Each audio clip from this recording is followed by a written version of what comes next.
Hi everyone, Jane Malmy here. I thought I would show you how to re-ink your Distress Oxide ink pad. Mine's been running low, so I just got this re-inker. And so the first thing you want to do is shake this up. Because Distress Oxide is a mixture of dye and pigment ink, you want to make sure that this is all mixed up so that pigment ink is all evenly dispersed through the dye. And you can hear there's a little ball in there that's helping to move it all around because the pigment sometimes can tend to kind of stick a little bit. So that should be good.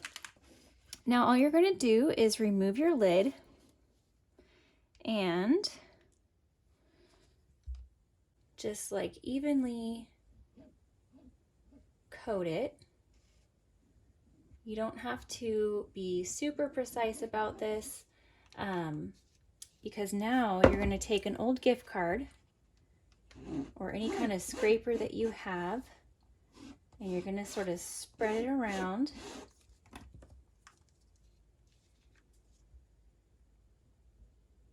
And then I like to do it one more time for good measure. Make sure I get around the edges really well.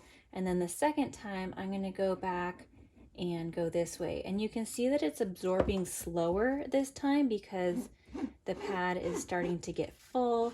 You don't see the lines as much because that felt or whatever it is that's holding the pad is absorbing everything.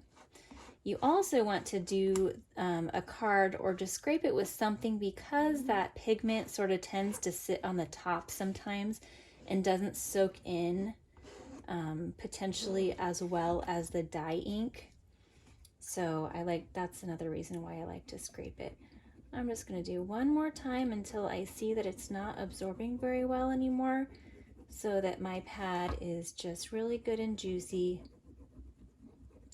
And then after you re-ink this, you're going to just want to keep in mind that this is really good and juicy now, and you're probably used to pressing harder with your blending brushes or stamp or whatever you're using this with because it's been getting low for a while. So you're going to notice that it doesn't take much effort now to get ink on your project. So that's all there is to it. You can see that it is nice and juicy now. I don't know if you noticed before, but it did look pretty dry. So you've got even coverage throughout. I can tell even is heavier and I'm going to get some good even coverage. So let's go ahead and try it out. I've got a little scrap piece of paper here and my blending brush that I use for this color.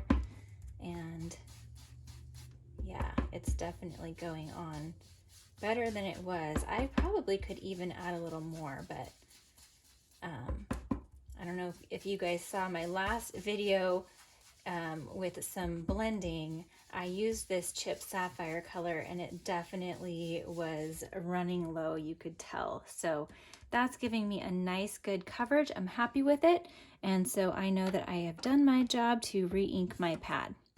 Thanks for watching, and I hope that you have a wonderful day.